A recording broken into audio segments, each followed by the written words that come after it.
김동환의 로마서에서 우리가 반드시 감동해야 할 100가지. 5장. 하나님의 아들의 복음 안에서 내 영으로 섬기는 하나님이 내 증인이시다. 우리말 성경 로마서 1장 9절. 우리 개역 성경에는 푸뉴마를 심령으로 번역했습니다. 심령하면 마음과 영을 합한 개념이라 겉사람의 어떤 부분인지 속사람의 어떤 부분인지를 의미하는지 개념 이해가 분명하지 않습니다. 신앙이나 학문이나 개념의 분명하고 정확한 이해는 너무나도 중요한 것입니다. 마음을 나타내는 디아노이아가 있어 바른 번역은 우리말 성경 번역본대로 영이 좋습니다. 잘 번역됐다는 킹 제임스 흠정역도 영으로 번역을 해놓았습니다. 사도 바울은 내 영으로 섬기는 하나님이라고 표현을 하고 있습니다. 기독교에서는 하나님과 예수 그리스도 그리고 성령님에 대해 바르게 알기 위해서는 우리의 존재가 태어날 때부터 죄인이라는 것과 왜 죄인인 것을 아는 것이 참으로 중요합니다. 우리가 태어날 때부터 죄인이 아니라고 하면 기독교 진리를 이해하기가 어렵고 불가능합니다. 내가 왜 태어날 때부터 죄인이야? 정말 기분 나쁜 말이야. 기독교는 이상한 종교야. 하면서 거부하지 말고 겸손하게 배워보기를 권합니다. 우리가 죄인인 것을 알기 위해서는 우리의 존재 구성이 영, 혼, 몸으로 되어 있음을 믿어야 합니다. 그리고 이 영이 아담의 범죄로 말미암아 죽었다는 것도 믿어야 합니다. 그래서 예수님도 죽은 자들로 자기의 죽은 자들을 장사하게 하라고 하셨습니다. 사도 바울도 죽은 자가 죄에서 벗어나 의롭다 하심을 입었음이라 라고 기록했습니다. 예수님의 대속사역을 믿으면 죄가 용서되고 죄가 없어지고 죽었던 영이 다시 살아납니다. 이것은 신비입니다. 이것을 설명하려면 많은 지면이 필요합니다. 차차 읽어가면 알게 될 것입니다. 그래서 이제는 죽었던 영이 살아난 자는 영으로 하나님을 섬기는 것이라고 사도 바울은 가르쳐주고 있습니다. 영으로 섬긴다는 바울의 고백은 기독교 진리에 있어서 참으로 중요합니다. 율법으로 섬기는 것으로 알고 있는 믿는 유대인들에게는 영으로 섬기는 하나님은 도무지 이해가 되지 않습니다. 나도 로마서 1장 9절을 이해하고 생명이 되기까지 많은 기간이 걸렸습니다. 초대 예루살렘 교회가 그런 모습이었습니다. 사도행전 15장 5절에는 바리새파 중에 어떤 믿는 사람들이 일어나 말하되 이방인에게 할례를 행하고 모세의 율법을 지키라 명하는 것이 마땅하다고 주장하는 것을 볼 수 있습니다. 심지어 사도들과 장로들이 모여서 결론을 내린 것이 무엇입니까? 20절에 나옵니다. 우상의 더러운 것과 음행과 목매어 죽인 것과 피를 멀리하라라고 결정하면서 위 4가지 율법 조항을 지켜야 한다고 편지를 써서 보내지 않았습니까? 영으로 섬긴다는 것을 모를 수도 있고 아직 속사람이 덜 자라 이해가 안 되어 그럴 수밖에 없었던 것입니다. 율법으로 산다는 것은 몸으로 표현되고 확인이 되는 것이지만 영으로 섬긴다는 것은 마음의 세계이므로 이해도 어렵고 더구나 영으로 사는 것은 납득이 잘 되지 않을 것입니다. 어린이들이 어른의 세계를 알려고 많은 독서를 하고 연구하고 세미나를 참석하더라도 그들의 이해에는 한계가 있을 수밖에 없듯이 율법을 지키는 것이 하나님을 섬기는 것으로 아는 믿는 이들이 영으로 섬긴다는 것은 거부감을 갖거나 믿음 생활을 모르는 자들이라고 도리어 핀잔을 들을 수도 있습니다. 율법으로 사는 사람은 율법으로 살지 말고 그리스도로 살아야 한다고 말해주면 겸손하게 아하 그래요. 어떻게 하면 됩니까? 라고 겸손하게 묻기보다는 율법도 지키지 않으면서 뭔 그리스도로 산다는 소리야? 하면서 거만하게 거부할 것입니다. 오직 알 수 있는 방법은 한 가지뿐입니다. 속 사람의 생명이 살아 내 속에 성령님이 있는 것을 알고 성령님으로 인도함을 받는 경험을 해봐야 그때 아 그렇구나 알게 됩니다. 누구든지 열심히 성경을 옆에 놓고 함께 이 글을 읽어간다면 조만간 그리스도의 영이 있다는 것을 알게 되고 예수님으로 인해 영이 다시 살아났고 전에는 육으로 살았지만 이제는 영으로 사는 것을 알고 감격하며 믿음 생활을 하게 될 것입니다. 이스라엘 백성이 애굽에서 나와 광야를 지나 가나안으로 빨리 가고 싶었듯이 나도 빨리 로마서 8장으로 달려가고 싶습니다. 8장은 전부 영으로 사는 생활에 관한 말씀입니다. 성도라면 누구나 이 세상에서 가장 바라고 원하는 것은 성령 중심으로 사는 생활일 것입니다. 성령 중심으로 사는 생활은 곧 의의 생활입니다. 죄를 이기는 생활입니다. 로마서 6장의 죄의 광야 즉 14절 15절에 죄가 너희를 주장하지 못하리니 이는 너희가 법 아래에 있지 아니하고 은혜 아래에 있음이라와 7장의 법의 광야 즉 6절에 우리가 영의 새로운 것으로 섬길 것이요 율법 조문의 묵은 것으로 아니할지니라를 통과하기가 어렵다는 것을 모르는 바는 아니지만 8장에 가서 그리스도 예수 안에는 결코 정죄함이 없다는 고봉에 올라가 죄와 사망의 법에서 해방을 받고 생명의 성령의 법으로 안식을 누리며 영으로 하나님을 섬기며 교통하며 자유를 누리며 살고 싶습니다. 그리고 8장 37절에 이 모든 일에 우리를 사랑하시는 이로 말미암아 우리가 넉넉히 이긴다는 말씀에 아멘하고 죄의 광야와 법의 광야를 통과하게 하신 성령님의 능력을 찬송하며 사도 바울과 동일하게 우리가 넉넉히 이긴다를 기쁨으로 선포하는 영광에 동참하고 싶습니다. 신앙생활은 갈라디아서 5장 16절에 기록된 바와 같이 너희는 성령을 따라 행하는 것입니다. 성령으로 행하려면 먼저 성령으로 태어난 것을 알아야 합니다. 그래서 예수님께서 진실로 진실로 내게 이르노니 사람이 물과 성령으로 나지 아니하면 하나님의 나라에 들어갈 수 없느니라고 말씀하셨습니다. 구속, 곧 거듭남입니다. 정말로 율법으로 구원을 논하는 것은 가당치도 않습니다. 위로부터 다시 생명으로 태어나거나 영이 다시 살아나지도 않았는데 어떻게 살 수 있다는 말입니까? 율법으로 구원을 논하는 사람들은 구원의 개념을 성경적인 것으로 모르는 사람입니다. 구원은 변화의 개념 이전에 다시 살아남, 다시 태어남입니다. 출생의 개념입니다.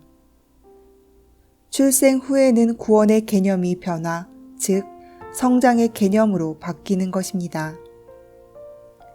혼의 생명으로 율법 조항을 만개 억개 지킨다고 한들 죽었던 영이 살아날 수 있습니까? 죽은 영은 누군가가 와서 부활시켜 주어야 다시 생명이 회복할 수 있는 것입니다.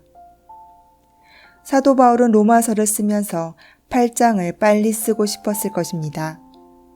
더 정확히 표현하면 하나님이 선물로 주신 성령님에 대해 빨리 말해주고 싶었을 것입니다. 성령으로 섬기는 하나님에 대해 진실하게 체험적인 고백을 설명해주고 싶었을 것입니다.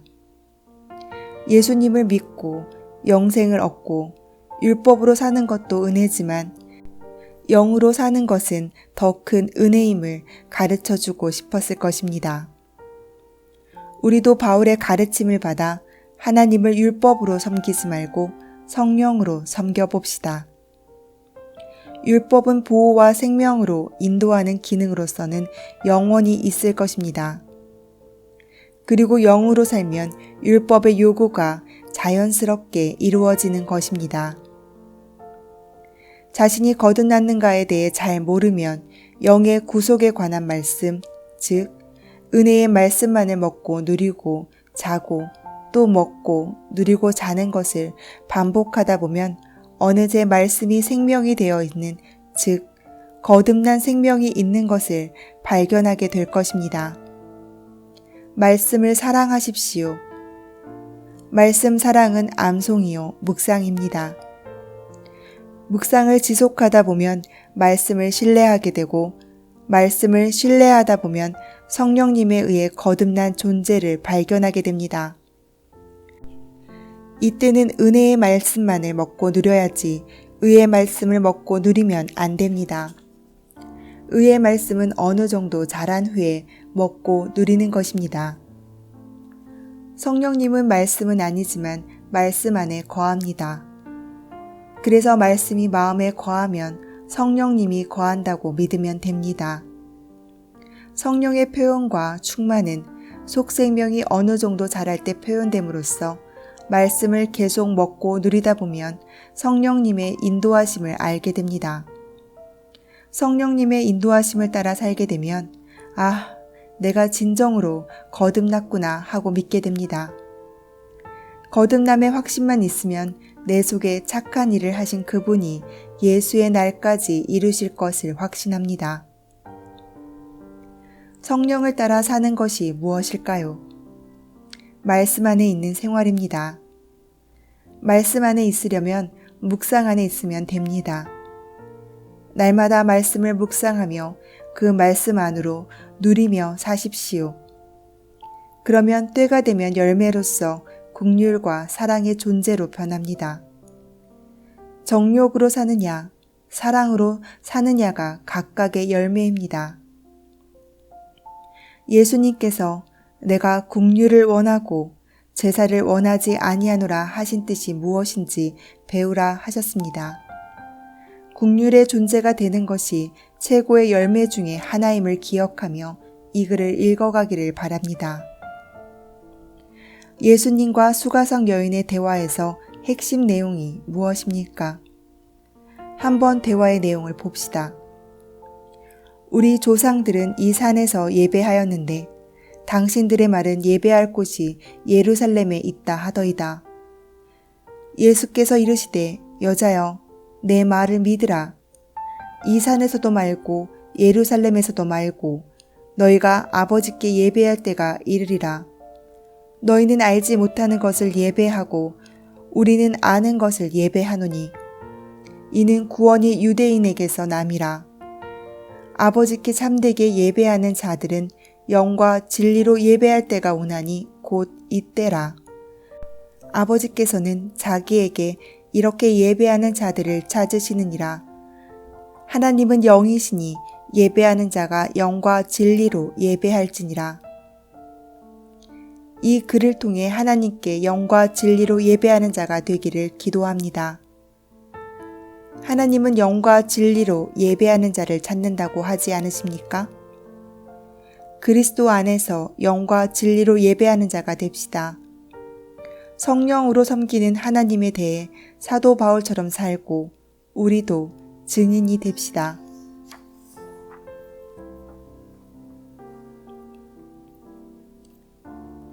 (6장) 복음에는 하나님의 의가 나타났습니다. 로마서 1장 17절. 나는 5일장이 되면 아내와 함께 십자가를 들고 전도를 나갑니다. 전도할 때마다 기쁨과 감사와 행복이 밀려옵니다. 처음에는 어색하고 쑥스러웠지만 이제는 전도하는 나의 모습이 기쁘고 행복합니다. 가로에는 하나님의 선물 나사렛 예수, 세로에는 복음에는 하나님의 의가 나타났어요 라고 쓴 십자가를 들고 다니면서 복음에는 하나님의 의가 나타났어요 라고 선포하면서 반응을 보이는 사람에게 전도지를 나누어 줍니다. 몇 번의 시행착오를 겪으면서 이 전도 문구가 제일 마음에 감동이 되고 듣는 사람들에게도 생각할 수 있는 문구라고 생각해서 수정하고 또 수정해서 만든 결과입니다. 처음에는 예수천당, 불신 지옥으로 했었습니다. 간단 명료하고 메시지가 분명해서 지금도 좋아합니다. 그러나 너무 강하다, 시대에 맞지 않는다고 주위에서 반대가 심해 부드럽게 바꾸었습니다. 그리고 전도받는 사람들도 너무 무식하게 전도한다고 해서 부득불 바꾸었지만 전도 메시지로는 예수천당, 불신 지옥이 분명한 전달이 되어 아주 딱입니다. 로마서에는 참으로 많은 감격과 감동을 넘어 삶의 활력이 넘치게 되는 말씀이 많은데 그 중에 하나가 복음에는 하나님의 의가 나타났어요 라는 말씀입니다. 나는 이 말씀을 종종 묵상하면서 누립니다. 행복에 들어갑니다. 선포할 때마다 기쁨이 샘솟고 구원의 감격을 누리고 하나님의 자녀됨에 대하여 감사가 넘칩니다. 흥분이 됩니다. 엔돌핀이 팍팍 나옵니다.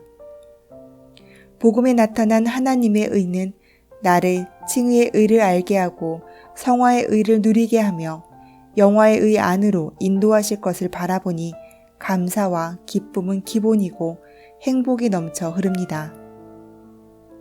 몇 년 전에 감격했어도 또 다시 읽을 때마다 선포할 때마다 동일한 감격과 감사가 밀려옵니다.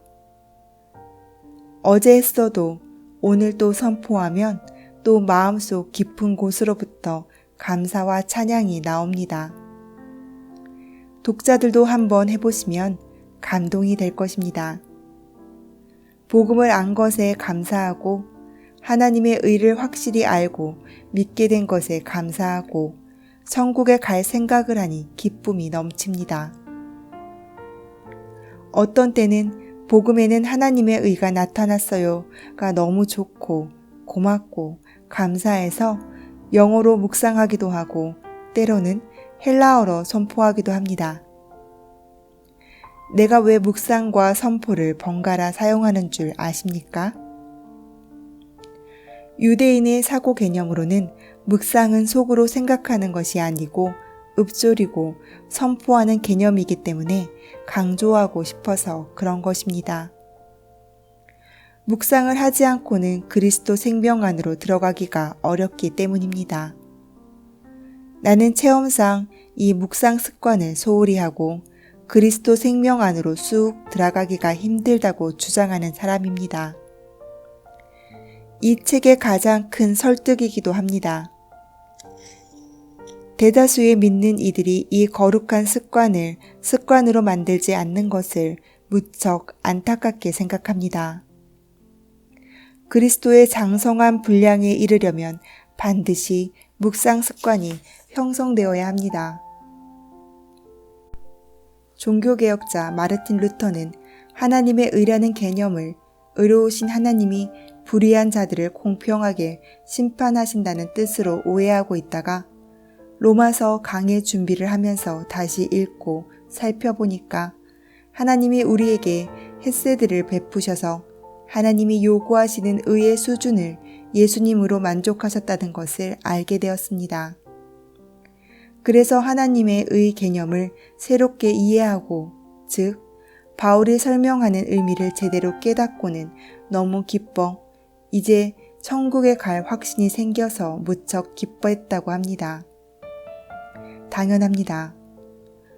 중세 종교개혁의 출발은 마르틴 루터의 의의 개념의 전환으로부터입니다. 여러분도 개인적인 종교개혁이 일어나려면 하나님의 의 개념에 전환이 있어야 합니다. 로마서에 나타난 하나님의 의 개념을 바르게 이해하면 종교개혁이 일어나서 진정한 행복자가 될 것입니다. 누구든지 복음에는 하나님의 의가 나타났어요를 깨닫기만 하면 행복이 가득히 밀려올 것입니다. 복음에는 하나님의 의가 나타났어요라는 말씀의 감동, 감격이 없다면 이 책도 읽을 필요가 없습니다. 다른 성경 공부도 할 필요가 없습니다. 나는 예수님을 믿는다는 말을 해야 허공에 뜬 말이 될 수도 있습니다. 로마서에 나타난 하나님의 의의 개념 앞에 루터처럼, 이 책의 저자 김동환 목사처럼 기쁨이 충만하고 감동, 감격이 넘치도록 분명히 깨닫기를 바랍니다. 감동, 감격이 되지 않으면 기도하세요. 철야 기도를 하세요. 나는 죽을 때 유언을 무슨 말로 할까 고민하다가 복음에는 하나님의 의가 나타났어요 라는 말씀이 감동이 너무 커서 복음에는 하나님의 의가 나타났어요 라고 하면서 육신의 몸을 벗고 하나님 앞으로 갈 것입니다. 사람이란 갑자기 죽을 수도 있으니까 나를 아는 사람들과 내 자녀들은 이제 김동환 목사, 우리 아버지 유언을 분명히 알았으므로 철저하게 믿고 순종하기를 바랍니다. 마르틴 루터는 깨닫기 전에는 하나님의 의라는 표현을 싫어했지만 깨달은 후에는 하나님의 의라는 표현이 소중하고 위안이 되는 말이 되었습니다. 고백의 표현은 각각 달라도 하나님의 의라는 단어의 의미를 알게 되면 감동이 되고 감격이 되어 이제는 진정으로 그리스도 예수를 인격적으로 만났구나 하며 감탄하고 수고하고 무거운 짐들을 다 내려놓고 안식하게 됩니다. 김동환의 로마서에서 우리가 반드시 감격해야 할 100가지